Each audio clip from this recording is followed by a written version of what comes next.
প্রথমে সুষ্ঠু এবং স্বাভাবিকভাবে ধারাবাহিকের গল্প শুরু হলেও শুটিং হওয়ার কিছুদিনের মধ্যেই শুরু হয় ঝামেলা।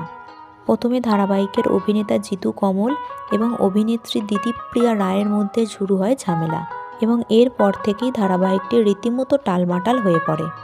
ধীরে ধীরে কমতে থাকে তাদের জনপ্রিয়তা এবং ধারাবাহিকটি রীতিমতো টিআরপি তালিকার নিচের দিকে নামতে থাকে।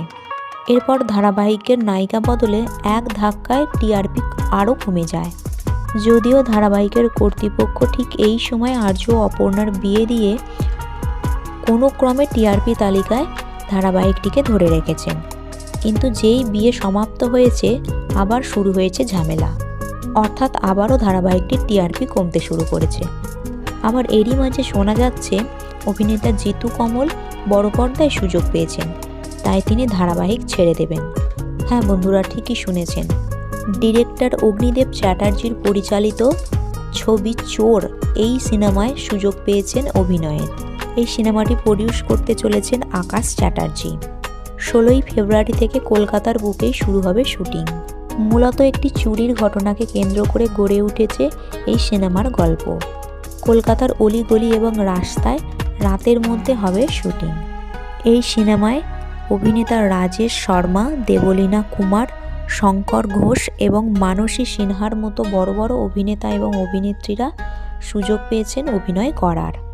আর এই কথা সামনে আসার পর থেকেই দর্শকের মনে একটাই প্রশ্ন, তবে কি অভিনেতা জিতু কমল ধারাবাহিক ছেড়ে দিচ্ছেন, নাকি এবার সত্যি সত্যি শেষ হয়ে যাবে চিরদিনই তুমি যে আমার ধারাবাহিক? কারণ নায়িকার পর এবার যদি নায়ক ধারাবাহিক ছেড়ে চলে যায়, তাহলে ধারাবাহিকটি যে আর চলবে না সে কথা আর বলার অপেক্ষা রাখে না। কিন্তু বন্ধুরা, তোমাদের জানিয়ে রাখি, অভিনেতা জিতু কমল সিনেমার শুটিং করবে ঠিকই, কিন্তু তিনি ধারাবাহিক ছেড়ে দেবেন না। যেহেতু চোর সিনেমার শুটিং রাত্রের দিকে হবে, তাই অভিনেতা দিনের বেলা ধারাবাহিকের শুটিংয়ের কাজ শেষ করে রাত্রে সিনেমার শুটিং করবেন, অর্থাৎ তিনি ডবল শিফট করবেন। কিন্তু দর্শকের মনে একটা ভয় থেকেই যায়, যদিও অভিনেতা জিতু কমল ধারাবাহিক ছেড়ে দেয় এই নিয়ে।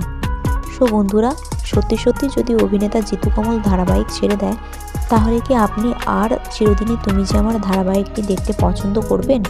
নিচে কমেন্ট সেকশানে জানাতে ভুলবেন না। ভিডিওটি ভালো লেগে থাকলে লাইক, শেয়ার এবং চ্যানেলটিকে সাবস্ক্রাইব করে রাখবেন।